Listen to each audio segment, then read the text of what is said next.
European Revolution, which we have been talking about.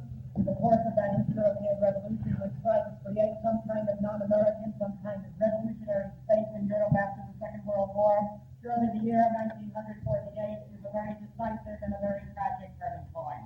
Because by 1948, what has been, after all, the construction of those popular democracies in 1945, those coalition governments which had been installed in all of the East European countries, by 1948, the structure of those popular democracies, very fragile, rather artificial in all of those countries, with the exception of Yugoslavia, collapsed under the weight of the Cold War. What we are talking about is the fact that the most conservative of the parties in those coalitions went first and were purged out of those coalitions by 1948. We are talking about the peasant and the liberal parties, the non-socialist and the non-communist members of those coalitions. We're talking about people like the Peasant Party in Poland, which by the beginning of 1947 really is purged out of the government. We are talking about that smallholders party in Hungary under the command of Ferenc Nagy, which by the middle of 1947 really is purged out of the government. And we are even talking about that National Socialist Party of Eduard Beneš in Czechoslovakia, which as a result of the events of February of 1948 will be purged out of that government. And why? In part, quite obviously, because those liberal and peasant parties did become a refuge for remnants of the old order. That they became, in a sense, a cover for all of those remnants of the old order that no longer could mount insurrection against this revolutionary process, and consequently saw some kind of home within these parties and tried to turn these parties into counter-revolutionary instruments. That surely was true in Poland, in that peasant party of Nikolajczyk. It's even more true in Hungary, where that smallholders party really is the predominant party, and where, for example, right through 1947, it maintains very close relations with a very reactionary Hungarian church. By the beginning of 1948, the bishops in Hungary are still the highest paid social officials, the highest paid civil servants in that country, and you are talking about a church, after all, under the command of that Prince Primate Joseph Mindszenty, who just recently died, who even in the 11th century would be a mediocre mind, who here in the 20th century, after all, was preaching a return to the great estate, preaching a return to the Habsburg monarchy, even overtly preaching, if you please, an atomic attack upon the Soviet Union, and all of that, after all, under the cover of the smallholders party in Hungary, and consequently, in part, they bring that destruction upon themselves. In part, it is that in those parties, the leaderships, after all, absorb certain illusions from American propaganda. That they listen to what American policymakers said, and they had certain illusions that somehow, if they resisted, the United States would come to their rescue and consequently unseat those pro-communist governments in Eastern Europe. And of course, in the main, it is because ultimately they turn against the Soviet alliance. And that is the sine qua non of these particular regimes.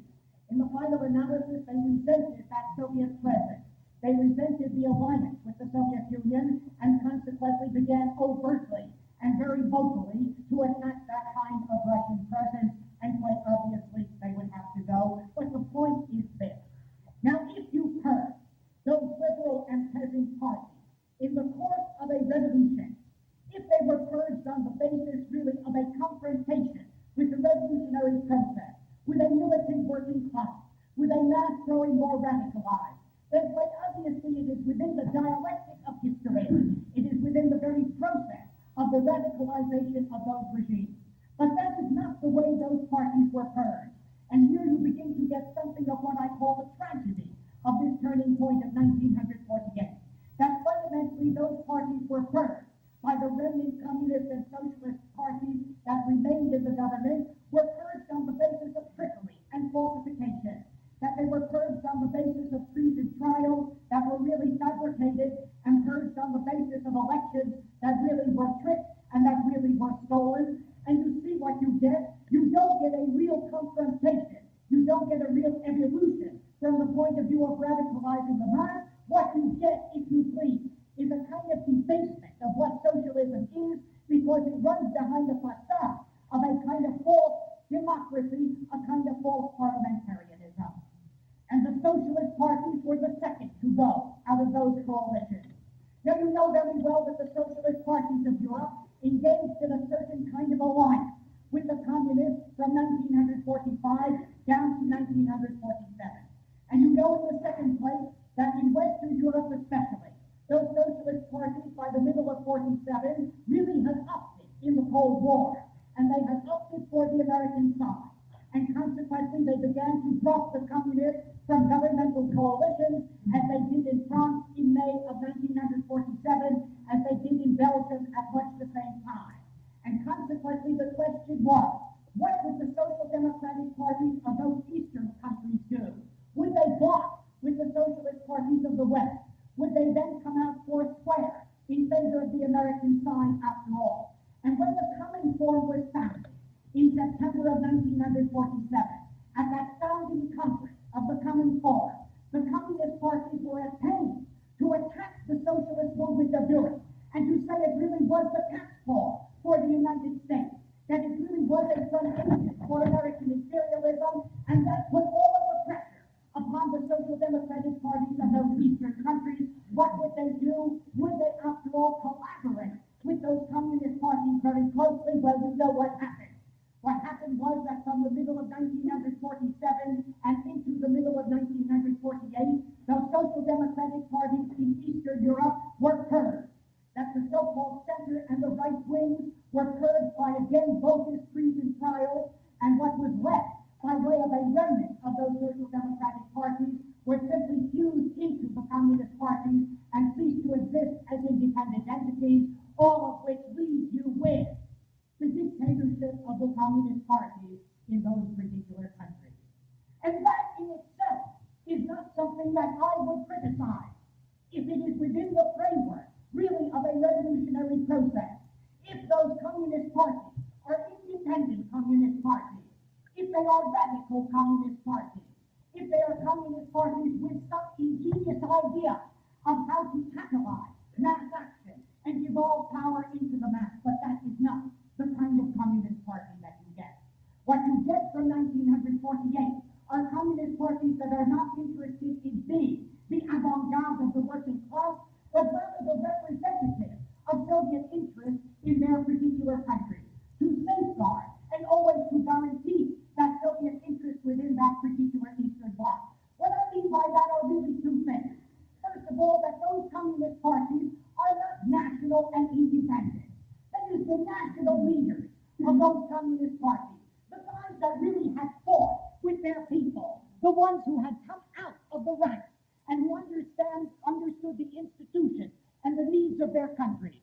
People like Gomulka in Poland, or like Rajek in Hungary, people who really came out of the mass struggle, they were replaced. And they were replaced in general by the apparatchiks, by those who were trained in Moscow, who really were perfect Soviet agents. People like Rakowski in Hungary, people like Biarut in Poland, those who really would make no mistakes from the Moscow point of view. And I mean, in the second place, in talking about that lack of independence, that when these communist parties planned an economic strategy, when they planned a strategy of development, which is so crucial if you are to make any kind of a test of whether these regimes really requite their people or not, when they make a strategy of economic development, it is not based, as it was in the earliest years, upon the potentiality economically of their country, upon the need to keep the living standards up, upon the necessity of deploying the natural resources as rationally as possible. When the strategy of economic development is based essentially upon Soviet needs, there is a slavish following of the Soviet model, a slavish copying of the Soviet model of economic development, so that the stress goes down on heavy industry. Even in Hungary, which has no coal and no iron, there is insistence upon a steel industry. In countries, after all, where there were certain kinds of resources, the wrong emphasis was placed, and certainly the wrong emphasis was placed in agriculture upon enforced and immediate collectivization, all of which was going to make for such abrasive relations with the peasantry. And it meant that what was produced had to be integrated with Soviet market needs, because this became an economic bloc, Eastern Europe, and consequently what was produced conform to what the Soviet Union needed in terms of its own development. No. There is nothing national or independent about these communist parties, and that is crucial. But in the second place, and what is just as crucial, that these communist parties are really not radical. They are not radical in the fundamental sense of the word, in the sense really of going to the mass, enrolling that mass, catalyzing them into action, devolving power into their hands. No. This is a period when it is said that you move from the popular democracy to the dictatorship of the proletariat. But you move to that dictatorship of the proletariat in Stalinist terms, in the terms that were defined in the Stalinist era, which means that the dictatorship of the proletariat is the dictatorship of the party. And a party, after all, which shall be proper client to the needs of Moscow and to its desire to integrate that entire bloc. And I call that a tragedy. A tragedy if, as I do, you believe in socialism, and that you think it is something terribly important, if not the most significant thing in history, that there has been a perpetual effort, after all, among people to equalize powers, to collaborate in order to control environment, to be able to end subordination and dominion, to be able, if you please, to control the process which in turn controls human beings. If you believe that that is a terribly crucial, if not the most important phenomenon in history, then this is a tragedy because it gives us a false image of what socialism can be or should be. And that is not over. That in 1956, as we know, there was popular rebellion in Poland, and there was popular rebellion in Hungary. And we know that in 1968, in that Prague Spring, there was a revolution within a revolution that was perfectly magnificent in the insights that it gave into what socialism could be, and it was not to be, and it didn't change very much, but the process goes on. But our concern is to find out why and how that happened. And in the Lars, you know why that happened. In the Lars, the explanation obviously is within the framework of the Cold War, that they were the purposes of American policymakers, certainly as Stalin and the Russians interpreted the Marshall Plan, to consolidate and incubate a Western Bloc, and more than that, to disaggregate an Eastern Bloc, which became the prime motivation on the part of the Russians to consolidate that Eastern Bloc and make it tight and defensive. The Marshall Plan was all important in that regard. I have already told you that the countries of Eastern Europe were interested in that Marshall Plan. They were magnetized by the thought of it. The composition of their trade with the Western countries was growing larger and with Russia growing smaller. And they had those plans on the drawing board, and they needed that Western aid. And especially Poland and Czechoslovakia really wanted in to the Marshall Plan. And they wanted to send delegations to that meeting of the 22, which would create that Marshall Plan organization for Europe. And here the Russians, of course, got carried away. And the Czechs sent a trade delegation up to Moscow in the beginning of July of 48, or 47. And they sent that trade delegation up to Moscow simply to negotiate a treaty of trade as had been in the cards. And when they got there, that delegation headed by Jan Masaryk, who was the foreign minister, and by Hubert Ripka, who was the minister of trade, they said to Stalin, would you mind if we, the Czechs, went into the Marshall Plan and got Marshall Plan help? And Stalin was polite, but his answer was very decisive. And he said, according to what Masaryk reports, he said that through the bondage of credit, the great powers were seeking to form a Western Bloc and to isolate the USSR. He said that the Marshall Plan placed the Czech-Soviet friendship alliance in danger. In other words, the Russians clamped down, and they said there could be no Marshall Plan for Eastern Europe, and immediately they formed the Cominform, the Communist Information Organization. Now, that Cominform was not the Comintern, as I have been at pains to point out. It was not an offensive agency to try to catalyze world revolution. It was a defensive instrumentality. It was an instrumentality to bind those Eastern countries together, to integrate them in a single bloc, economically, politically, and militarily. And so the obligation was placed upon the communist parties of those Eastern European coalitions to purge out of the government all of the wishy-washy parties, the ones that really were tempted into a Western alliance, whether they be the Peasant Party, the Liberal, or even the Socialist Party, and that the communists then did. And so you understand that framework, but understand something else. That there is a second framework within which to understand this great change that takes place in 48. And that is in the terms that Salsa used in that magnificent quotation that I read to you. That it is impossible really to export a revolution. That a revolution, as you saw in that great film about Algeria, that it must come out of the modalities and the actions of people themselves. That they must become radicalized, they must become formed in a cauldron of action. Now you see, in Eastern Europe, that happened in only one country. It happened in Yugoslavia. There you have had a great war of liberation, and the people have forged together. And in their great militant struggle, they have been instigated by revolutionary ideology as infused by the Yugoslavian Communist Party. But for the rest, it was not that way. I don't underestimate what the communists did, for example, in the resistance movement in the other countries. I don't underestimate how popular they were. But the point of the matter is that their power in the post-war period depended upon the presence of the Soviet Union and upon the power of the Soviet army. Now, if you say that you pass from popular democracy to dictatorship of the proletariat, that is all well and good, you should. But that means that you begin another process, a long process of frontal struggle, and that was not the idea. The idea was to import revolutions via Soviet arms and Soviet power in order to make those particular countries what? Satellite. And 48 was the turning point in two decisive ways. And in two great episodes. And both of those episodes were really only in your country. One, the episode in Czechoslovakia in February of 1948, and the other, the Tito-Stalin split between March and July of 1948. And both of those with tremendous consequences.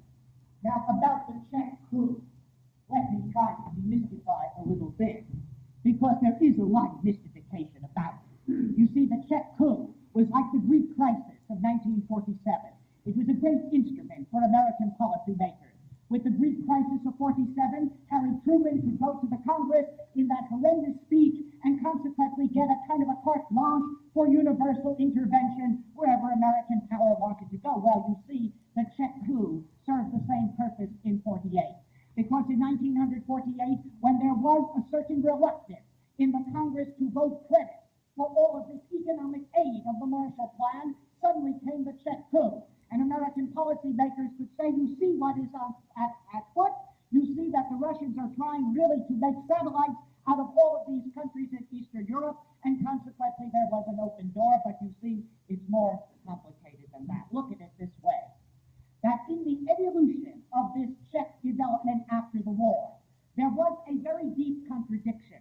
And that contradiction was growing deeper, and by 1948, it really had come almost to a breaking point. Look at it this way, that the primary social force in Czechoslovakia is the working class. It is the only one of the Eastern countries in which that is the case. It is the only one of the Eastern countries that has been that much industrialized. And consequently, it has a sizable proletariat. And that proletariat is overwhelmingly communist. And consequently, the prime support for the Czechoslovakian Communist Party. But what you get by way of a political structure and what you get by way of ideology is a much narrower, much more confined definition of that reality than the facts themselves would warrant.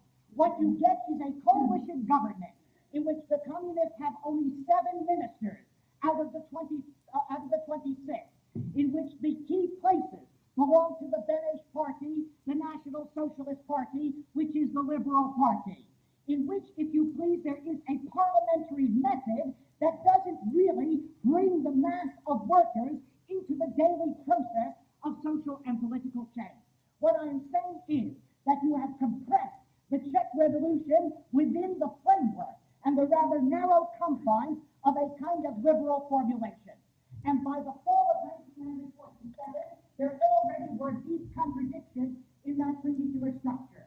Taking the first place, the fact that the Beneš Party, and as a matter of fact, the three liberal parties, the National Socialist Party of Beneš, the so-called Populist Party, and the Democratic Party of Slovakia, all of them wanted to desert the Russian alliance to move into the Marshall Plan. Now, we have very good evidence for that in the excellent memoir of Hubert Ritka. Ritka was the Minister of Trade, and he was a close associate of Beneš in that particular partnership. And in his memoir, a book translated into English as Czechoslovakia and Slaves, which was published in 1950, he said that after Stalin had shut the door on the Marshall Plan for Czechoslovakia, the top leadership of Beneš's party met nonetheless, and they decided that they would go into that Marshall Plan as soon as they could. And they identified the Russians and the Communist Party of Czechoslovakia as the prime enemies to that particular desire.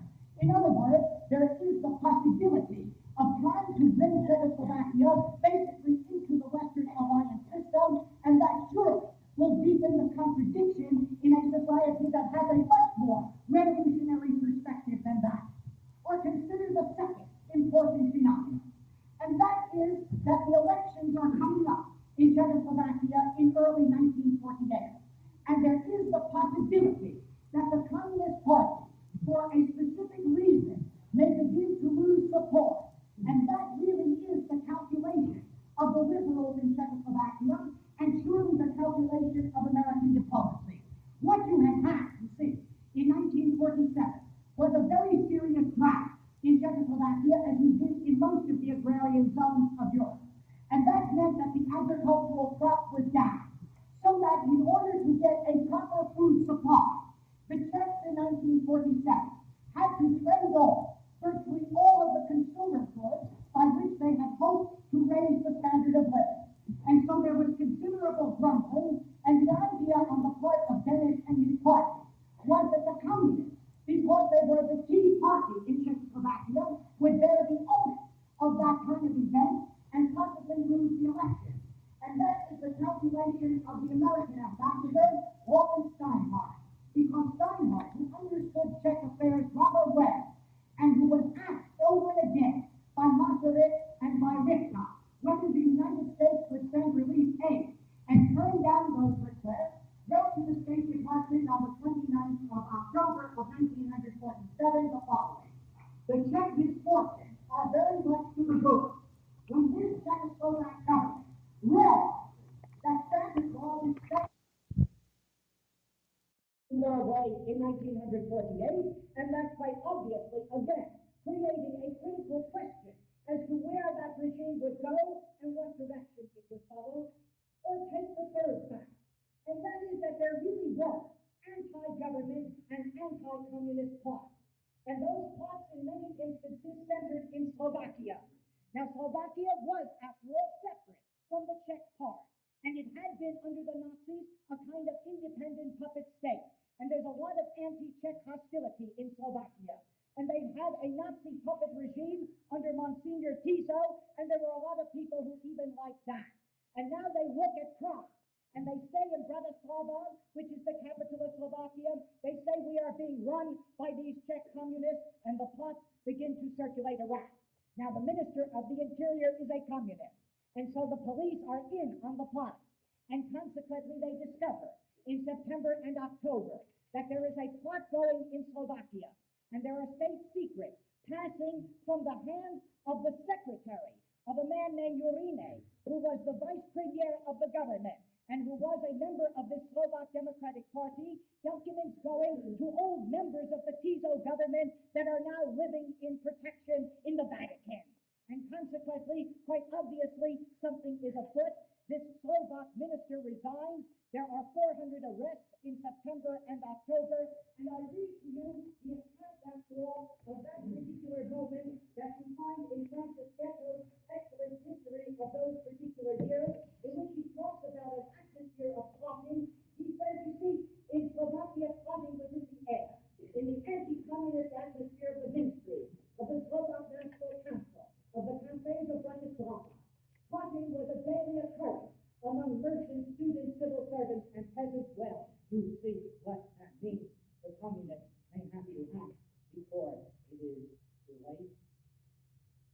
And then they deepen the class struggle. And they say maybe we win. Great support from the workers. Maybe we mobilize them. Maybe we catalyze them. And the communists begin in the late fall of 47 to propose a series of measures that will dig deeply into the class structure of the country. They propose a confiscatory tax on the rich in order to succor the peasants who are suffering from the drought. And that is opposed by the Benes Party and all of the liberals. Then they propose that the civil servants, the worst paid, be given considerable increases, and that at the expense of the better paid, and there is opposition to that. And when the government tries to denationalize certain industries, the communists call out great strike movements. All of this, you see, begins to catalyze a struggle within the country, and that is the background for February. And it is on the 13th of February of 1948 that the Minister of the Interior, who is a communist, decides to appoint 8 new police commissioners in the city of Prague. In all of the divisions of that police structure, there shall be a new police commissioner, and he shall be a loyal communist. Comes the ministry meeting of the 17th of February of 1948, and the liberals in that ministry gang together, and they refuse to pass this kind of action, and they demand the resignation of the communist minister of the Interior, and they threaten to resign if that doesn't happen. And you see, there is a tactic at work. What the 3 liberal parties, the National Socialist, the Democratic Party of Slovakia, and the Populist thought was one of 2 things. Either they would resign in bloc, 12 ministers out of the 26, and they would be followed by the Social Democrats, which meant that Benes, the president, would refuse to accept their resignation, isolate the communists in that way, and force the communists to withdraw his very hard-line Minister of the Interior. Or, if Benes decided to accept their resignation, he would dissolve the entire ministry and appoint just a caretaker government of technicians until the elections, and in the elections, the communists would lose strength, and that was the stratagem, and it didn't work. The 12 resigned on the 20th of February in protest over the 8 police commissioners, and the Social Democrats did not follow that. The 7 Social Democratic ministers stayed in the government.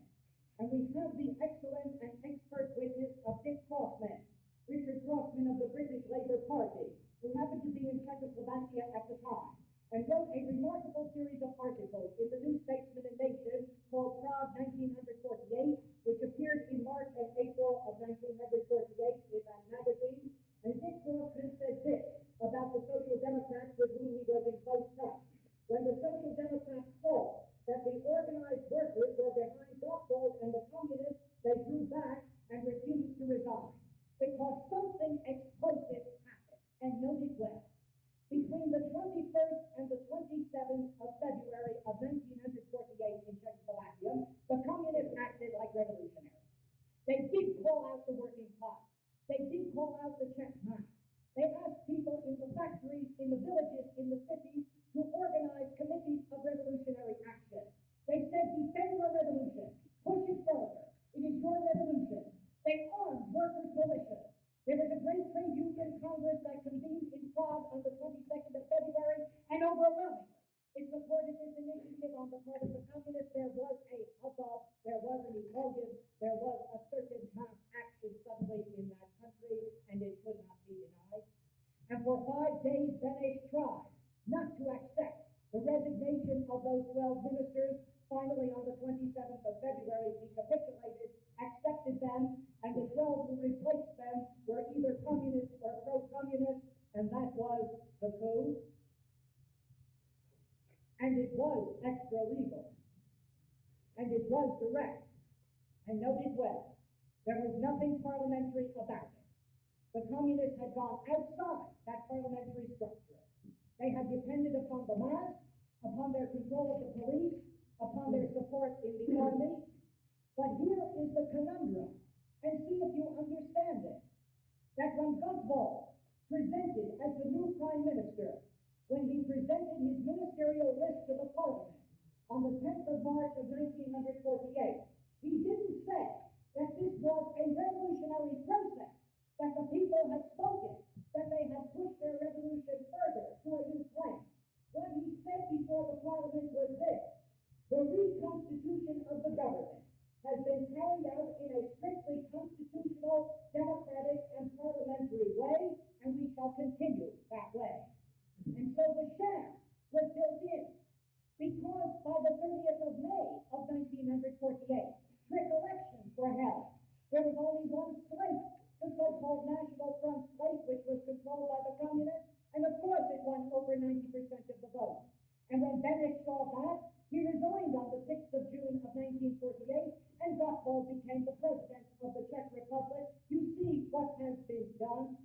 What has been done is to deny a revolutionary act. It has been compressed within the framework of a bogus parliamentary resolution. And that for two very good reasons. One, quite obviously, because the whole Soviet bloc maintained that fiction that it was possible to go to socialism by peaceful means. You have, after all, the comment of Mikoyan at the 20th Congress of the Soviet Union, the famous 20th Congress of February of 1956, pointing back to those events of 48 in this way. The Czech communists acceded to power by concluding an alliance not only with the other parties of workers who were close to them, but also with the bourgeois parties which supported the National Front. The Czech people triumphed by the route of the peaceful development of socialism, by the peaceful evolution of the revolution. And that's perfectly wrong. It was not peaceful, it was extra-parliamentary and forceful, but it is denied. And why? And that's the second point. That fundamentally, you see, the communist leaders of Czechoslovakia sent the workers home after those events of February. They took the guns away from them, and they dissolved those workers' committees. And they said there were no more committees of revolutionary action, because, you see, workers are, or workers on whom power has devolved, they are unreliable. What is to be installed here is a satellite government. It is not to be a creative communist regime. And consequently, the people, yes, the people are unreliable, and they must be contained. And so one talks about the perfect parliamentary evolution, and you lose on two scores. A, you do not admit that there is a potentiality for mass revolutionary action, and B, you besmirch the regime by all of this bogus parliamentarianism, by all of these fixed elections. But look.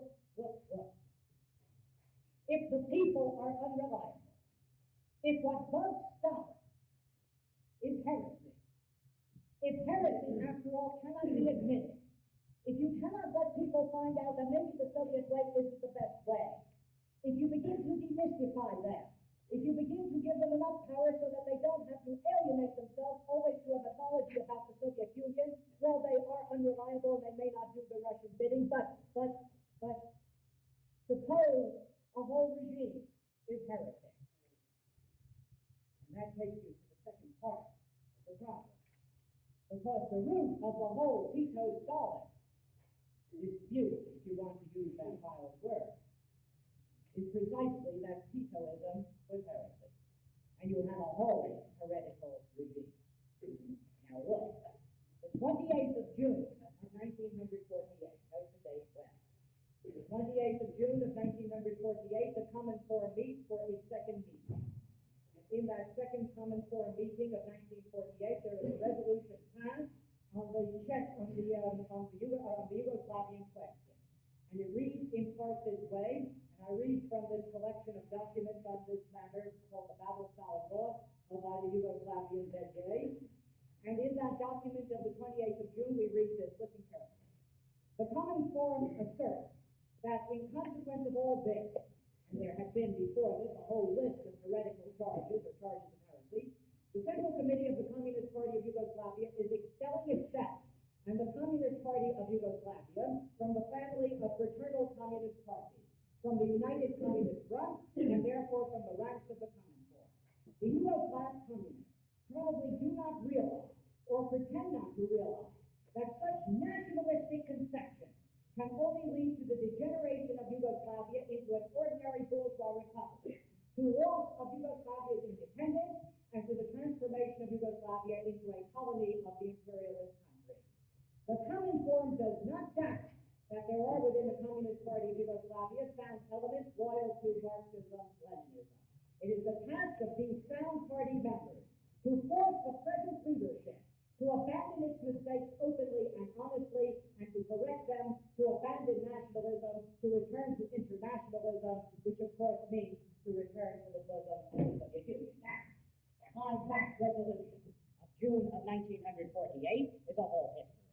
It begins, of course, during the war, and for reasons that you are already clear on. That Stalin hated the independence and the autonomy of that Yugoslavian movement. They were making their own war of liberation. They weren't depending upon the Soviet Union. And in addition to that, they were mucking up his strategy with the West. They were not supporting Mikhailovich. They were not supporting the king. They were destroying that nice 50-50 deal that he had made with Churchill in October of 1944. No, something wrong with these Yugoslavians. That's Stalin. No. Then in the years immediately after the war, a whole cluster of issues. The issue over Trieste in 1945, when the Yugoslavs saw the Russians really desert their claims to Trieste. And then the very crucial question of economic relations. So that question, so very important in the relations between the Soviet Union and all of these Eastern countries. And you see what economic relations here mean. It means mixed companies, for example, in which the Soviet Union really profits much more than the indigenous country. It means trade relations, in which the Soviet Union takes what it wants and pays what it wants. Here is the way in which Dedier recalls the nature of those economic relations. Stalin treated us not as a socialist country, but like any other nation, which, as he and his associates felt, belonged to their sphere of influence. That is, under their hegemony, with all the economic exploitation that implies. The purpose was to keep Yugoslavia as an agricultural and raw material producing appendage, which is why they opposed our setting up basic industries that would help us to become independent. We were offended by their opposition to our economic plan and our industrialization program. As a matter of fact, we had hoped that they would invest in the major projects of our first 5-year plan. After Tito's visit to Stalin in 1946, when agreement was achieved in principle on a treaty for economic cooperation between Yugoslavia and the Soviet Union, the Soviet side immediately submitted proposals for the establishment of joint stock companies. We accepted the idea in the hope that their investment in the companies would help us to develop and systematically exploit the great natural wealth of the country. But differences arose immediately. They called us megalomaniacs and said that our industrialization program was a utopian dream. But we agreed to the initial establishment of 2 joint stock companies, one for civil aviation, just cause, one for shipping, just cause, in the belief that the Russians would eventually give in and help us industrialize. What follows are several pages about how those joint stock companies work and how the Russians really exploited them, not only for their own profit, but for their own good. That question of economic relations is very crucial. Then the question of the Balkan Federation. It is the interest of Tito by 1947, the beginning of 48, to try to establish a Balkan Federation. In other words, a federation of these East European governments that really can stand head, not only against the imperialist West, but that can stand head against the imperialism of the Soviet Union also, and that really freaks Stalin out. And consequently, in February of 1948, he reposts to that particular schema, and he says to the Yugoslavians, the 10th of February, I give you this ultimatum. Yes, there will be a federation, but it will be a joint Yugoslav-Bulgarian federation. Why? It means the absorption of Yugoslavia by Bulgaria, over which the Russians have pretty good control. All of that gives you the idea that relations are not good. And so it is that at the end of February of 1948, Stalin decides to apply pressure. And the pressure is economic pressure. And so he decrees at the end of February of 48 that there will be no renewal of the trade agreement of 1946. That the trade mission that the Yugoslavs were supposed to send in April of 48, that would not be welcomed in the Soviet Union. And that obviously to force the Yugoslavs into accepting this plan for federation with Bulgaria. And so the Central Committee of the Yugoslavian Communist Party meets on the 1st of March of 1948, and it definitively says it will not capitulate even if it doesn't get this trade agreement, which will damage it terrifically. It sells 50% of all its exports to the Soviet Union. It depends upon Russia for raw materials like oil, but even at that expense, it will not capitulate. That's the 1st of March. Comes the 17th of March of 1948. And Stalin sends then the message that now the technicians that the Soviet Union has sent to Yugoslavia, the military technicians who help to refurbish the Yugoslavian army, the civilian technicians who help to modernize Yugoslavian industry and to found it, that the technicians have been insulted. They have not been well treated, and the Russians are recalling them. And the Central Committee of the Yugoslavian Communist Party then meets on the 21st of March, and they write back to Stalin and they say, we don't accept your explanation. We haven't insulted these people. What are your real purposes? And Stalin writes, the 27th of March of 1948. And we get a little closer to the real purposes. And suddenly you begin to see the heresy. And suddenly you begin to see the devil, and soon you will need an exorcist. And obviously you have here in the letter of the 27th of March, and note it well because you bring in the name. You bring in the name. So it says, in the upper echelons of the Yugoslavian Communist Party, all kinds of anti-Soviet declarations can be heard. That the Bolshevik Party has degenerated. That in the USSR, great Russian chauvinism dominates. That the USSR wants to dominate the East European economy. That the Cominform is an instrument to enslave the member Communist Party. These anti-Soviet declarations are sheltered under the left-wing sentiments such as socialism in the Soviet Union has ceased to be revolutionary. It is not useless to recall that Trotsky used similar phrases when he declared his war on the Communist Party of the USSR, and I want you to understand what that means. When you mention Trotsky, when you talk about that within the framework of parties where there really is belief in the Soviet Union and is belief in the capacity and the brilliance of Stalin, then to mention these things and to know that Trotsky has always been the agent of the imperialist West and has always been the agent of anti-Soviet propaganda and so forth is to say something powerful. Stalin ends this letter by making specific accusations. He says that the Yugoslavian Communist Party is catering to the kulaks, and it is accused of Bukharinite kinds of heresy, that it is not collectivizing the land rapidly enough. And it is accused in the second place of not really taking command of the Popular Front in Yugoslavia, a perfectly idiotic charge, because Yugoslavia was the only country in which the Popular Front was the Communist Party. And consequently, it had emerged that way in the course of the struggle, and so came this letter. Now, Stalin decided then to ring in the Cominform. That's why the Cominform was formed, in order to provide information and consequently to do the Soviet bidding. But in ringing in the Cominform, what Stalin did was to send to the Cominform headquarters the documents he had sent to the Yugoslavs, not the reply of the Yugoslavians. It was assumed that all that was necessary to know was what was included in Stalin's letters, and the Cominform would act upon that. And so the Central Committee of the Yugoslavian Communist Party meets on Stalin's letter. And note it well, it meets on that long night of the 12th and 13th of April of 1948. And it is an historic session, because in that session, out of 10, the Central Committee of the Communist Party of Yugoslavia, with two exceptions, the two who were agents of the NKVD, of the Soviet secret police, who were in the Central Committee of the Yugoslavian Party, with those two exceptions, to a man, the members of that Central Committee opposed Stalin's letter, rejected its arguments, and said such things as this: despite our love for the USSR as the birthplace of socialism, we can hardly desert our own country, which is working, marching towards socialism, and for which thousands of our best sons and daughters have died. And it went on to do what was the unthinkable, to attack the Soviet secret police and the Soviet intelligence services for operating inside Yugoslavia. And it said in that reply of the 12th of April of 48, we consider it inadmissible that Soviet intelligence should recruit our own citizens to stop in our own country. Well, what did all that mean?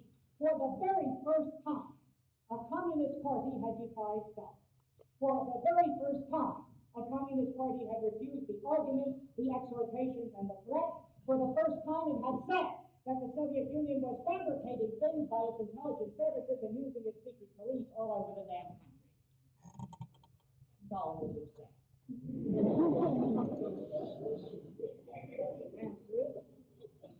On the 4th of May. In his answer of the 4th of May, he rewrote a little history. Because in that letter, what Stalin discovered was that the Yugoslavian liberation movement had not been autonomous, that it would never have succeeded except for the Soviet army, that it was no different than the liberation movement in any other country. In their letters, Comrades Tito and Cominform referred to the merits and achievements of the Yugoslav Communist Party. And this is Stalin saying, you know, you have a certain order, you are too prideful, you people. I am putting you down because we are the men. In their letters, Comrades Tito and Cominform referred to the merits and achievements of the Yugoslav Communist Party, saying that the Central Committee of the Communist Party of the Soviet Union previously recognized those merits and achievements and now supposedly ignores them. This, of course, is untrue. No one can deny some achievement of the Yugoslav Communist Party. This is indisputable. communist parties of Poland, Czechoslovakia, Hungary, Romania, Bulgaria, and Albania are not less than those of the Yugoslav Communist Party. Nevertheless, the leaders of those parties behave modestly and do not go about shouting of their achievements, in contrast to the Yugoslav leaders who have pierced everyone's eardrums with their exaggerated bragging. It must be observed that the French and Italian Communist parties deserve even greater credit than the Yugoslav party as far as revolution is concerned. Now, this really is not into becoming a tool of Western imperialism and said, come to Bucharest. We have a nice meeting at Bucharest. The Cominform will meet and we'll thrash all of this out.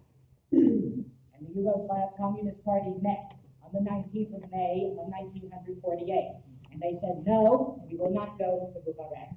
We will not go to Bucharest because the last time our Yugoslav leaders were invited to Moscow, in that particular instance, for a Cominform meeting, and that was in 1937. We never saw any of them again. And consequently, that we not go, but that it be thrashed out among our own people, because they are the ones who are concerned. And so what we do instead is to call for our 5th Great Congress of the Yugoslav Communist Party to meet in July. And until that time, we will have a kind of thorough review of all of these documents. We will publish them, we will debate them, we will discuss them, and then we will let our own people decide at a great Congress here in July of 1948. It's within that context that the Cominform does meet in Bucharest in the 3rd week of June of 1948 and passes that resolution with which I began the discussion. And when that resolution was so strong, and when it attacked everything about these Yugoslavs who had been considered heroes, there were even some communists from other countries who said, now wait. They said to Zhdanov, and they said to Malenkov, and they said to Suslov, maybe you are going too far. Maybe it is not quite so bad as that. And Zhdanov said, we haven't even told the half. We have definitive proof that we cannot publish yet that Tito is a Western agent. So it is passed. And in that particular resolution of the Cominform, there is a passage, and it is really worth noting because it turns out to be utterly untrue.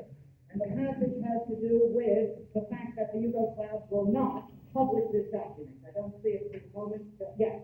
The Yugoslav leadership, which has found itself without arguments in the face of the criticism of the Central Committee of the Russian Communist Party and the Central Committee of its fraternal party, has gone the route of lying to its own party and people, of concealing the criticism we have leveled. In other words, the assumption of this resolution is that the Yugoslavs will never permit this resolution to circulate around among their own people, which was perfectly untrue. That resolution was published on the 28th of June by the Cominform. On the 30th of June of 1948, in the Yugoslav party newspaper Borba, there was a special number of 1 million copies with that text integrally printed and with the response of the Central Committee of the Yugoslav Communist Party also. That on the 30th of June of 1948, yet you can read in the French Communist paper L'Humanité the next week, the 5th of July, over the name of Jacques Duclos, that's responsible of the French Communist Party, the following. The fact that the Yugoslav leadership has taken the resolution of the Cominform from its people and refuses to publish it shows that they are afraid of the truth. Of course, it had been published a week before in 1 million copies, but for the French Communist Party, that was a minor detail. And consequently, it suffices to say that all this was debated, came that July Congress, the 5th Congress of the Yugoslav Communist Party, and it really is tough. And I want you to understand one thing. That when the communists come together in a country like Yugoslavia, in July of 1948, and they are at the point of a terrific historic break, they are defying, after all, the satellite status. They are standing up to this kind of great power domination over their party and over their movement. When they do that, do you understand how much alienation of free thought, how much alienation of creative insight they have to put up with? That the Soviet Union is a myth with people, after all, who are part of the communist movement. That their own people, after all, believe in the Soviet Union, and they believe in Stalin. And consequently, for that party, after all, in July of 1948, to have stood firm, to have said that we believe in our party's position, that we do not believe in the Russian charges, and then to permit all of the delegates by secret ballot, for the very first time in a communist congress, by secret ballot to elect the members of the Central Committee, and to have those members of the Central Committee re-elected who had just defied Stalin and Russia is to say something historic and to ask a question. What will become of Yugoslavia? And you see, it was true, as Dedye puts it, that suddenly there was a terrific frustration after this July meeting. Where would Yugoslavia go? What would the Russians do? There was a bit of exhilaration. Without that Russian weight, perhaps it was possible to do anything inside Yugoslavia, to take their own road to socialism, not to have to slavishly follow any kind of Soviet model. All of that was true. But suddenly, you see, it is the question that Cominform puts to Stalin rhetorically at that 5th Congress meeting in July of 48, when he says, are you throwing us then into the hands of the imperialists? Where will we get our help? If you shut us off, and if your fraternal party shut us off, where will we trade? Where will we get our economic sustenance? And you see, on a platter, Stalin gave Yugoslavia to the West, or over, because there was a problem. The problem, of course, was whether the Soviet Union would invade Yugoslavia or not, and it decided against that. And it decided against it, I think, fundamentally, because it felt that economically Yugoslavia couldn't go it alone. And so what Yugoslavia did was to veer in the direction of the West in terms of its trade. And Tito tried to justify it in a speech at Tula on the 10th of July of 1949. When we sell our copper to buy machines, we are not selling our consciences. With the machines we get from the West, we will continue to build socialism. You see what the problem was. It was the same problem that the Russians had after the October Revolution, surrounded by hostile countries, and they had to trade with the outside. But the Yugoslav case was worse, because the Russians were surrounded by a hostile capitalist world, but they had all over the world the fraternal help of revolutionary working class movements. With the Yugoslavians, surrounded as they were by Russian imperialism, impinged by Russian imperialism, they had not only the hostility of the West, but they had also the disbelief of so many revolutionary movements or pseudo-revolutionary movements in other parts of the world. And all of that created the dilemma of the Yugoslavs. But that's not the point we want to make. The point we want to make is that when the Russians turned themselves against Tito and Titoism, what were they turning against? What was Tito's crime? Tito's crime is inscribed, after all, not in the exact charges of that resolution of June of 48. Tito's crime is lèse majesté. It's the refusal to truckle to Russian leadership, and consequently, Titoism becomes a heresy for which you must have an exorcist. And the exorcist becomes the trial. And this enters a period that is sad. And you must understand it just for a moment and cogitate about it. What happens between 1948 and the death of Stalin, the 6th of March of 1953, 21 years ago last Wednesday. In that particular period, there were 2.5 million communists who were purged out of the parties of those East European countries. There were between 150,000 and 200,000 that were imprisoned. We don't know how many people actually were executed in that period of time. And what was the basis of the trial? What was the charge? What was the motive? In part, of course, it was a series of trials in order to document what had been said by Zhdanov at that Cominform meeting of June. To document by innuendo, to document by the most remote connections that Tito, in fact, was a Western agent or an agent of the Gestapo or both. And then to strike, after all, at the bad tendencies, to strike at those nationalists among communists who wanted to follow their own way, to strike at the leftists who looked at Yugoslavia as a model for some kind of creative participation by the mass. Those, after all, who wanted to question and reevaluate the relationship between their country with the Soviet Union, all of those had to go, and they went in trials. And you begin in September of 1949. And in September of 1949, you have a trial in Hungary. And it is the trial of Laszlo Rajik. And Rajik was a good communist leader. And He had joined the Communist Party of Hungary, after all, when he was a young man in the early 30s. And he had struggled in Horthy's Hungary. And he had gone off to Spain to fight in the Spanish Civil War. And he had been wounded 3 times in that Spanish Civil War. And he had been put in a French concentration camp after that war. And he had escaped and he had gone back to Hungary, and he had been a leader in the underground. He became a minister of the interior in the new regime, finally acceded to being minister of foreign affairs. Suddenly there is an accusation read out in a court, the 17th of September of 1949, which says that Laszlo Rajek had from the beginning been a spy, that he was a spy for the Horthy regime, that when he had gone to Spain and been wounded 3 times, he was in the service of the Gestapo, that when he had escaped from a French concentration camp, he had come back to be a Gestapo agent, and that finally when the Gestapo was done in, he had turned to the Anglo-American intelligence services and ended up in the CIA. And all of that was read out, and God only knows what they did to Rajek, what kind of moral or human suasion was used. All we know is that he confessed, and in the course of that confession said yes, yes, in all of those spying ventures, yes, yes, he knew lots of Yugoslavs.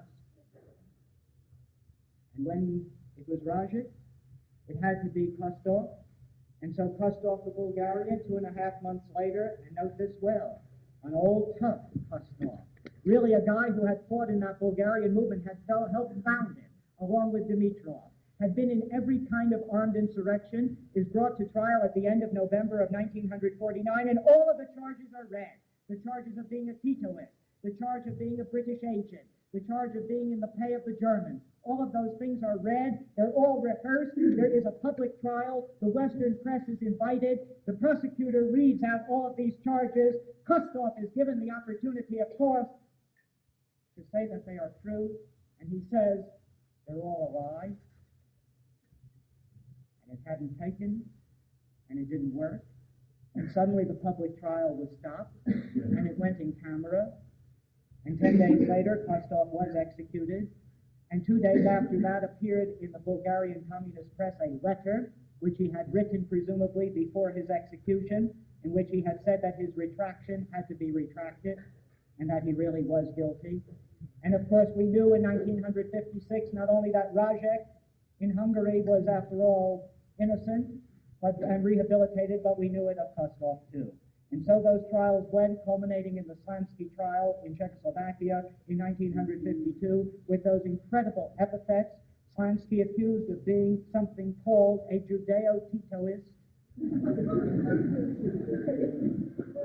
and executed for it. And why? Why? And it's the why and the exit out that I want you to think about. The why has to do, after all, with certain things that are very fundamental. The why has to do with the fact that Marxism, legitimate, functioning, vital, human, alive Marxism, is self-criticism, is truth, is putting everything on the line, and what passed as official Marxism, Leninism in the Soviet Union and in Eastern Europe was simply a way of negating that. And if you negated that, and by your official line you said everything was good, and there were contradictions galore, and the economy was not going well, and the collectivization was hurting the peasants, and the big industry was not a success, and you have all of those problems, then you must find the devil that has to be exorcised. And note, secondly, that all of the time that Stalin is building satellite parties, he is building them not for revolution, but to hold the world in balance. And that is crucial. All during those late years of Stalin, there is not an anti-imperialist movement, there is a peace movement, and that is different. Millions of signatures on peace petitions all over the world. And the idea is not to change the structure of the world, but to prevent war.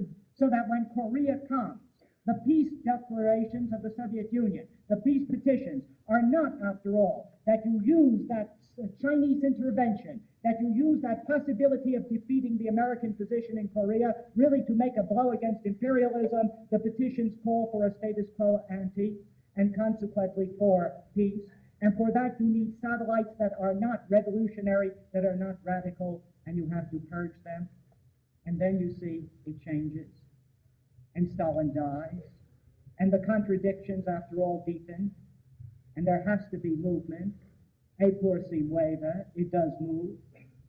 And in Hungary in 1953, Rákosi goes, and Imre Nagy is there, and you begin to dismantle some of that big industry, and the thaw begins to come.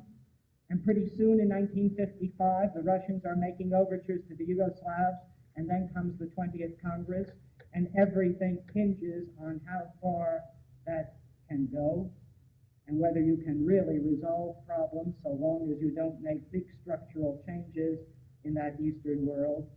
Those are the problems. God, it was awful. It was awful in those years. All the worse, you see, because there had been hope, and because those pre-war regimes were so terrible. But it was awful to have transformed those regimes into satellites at that point, and it's been only 20 years, and they may work their way out. Wow, it will take time.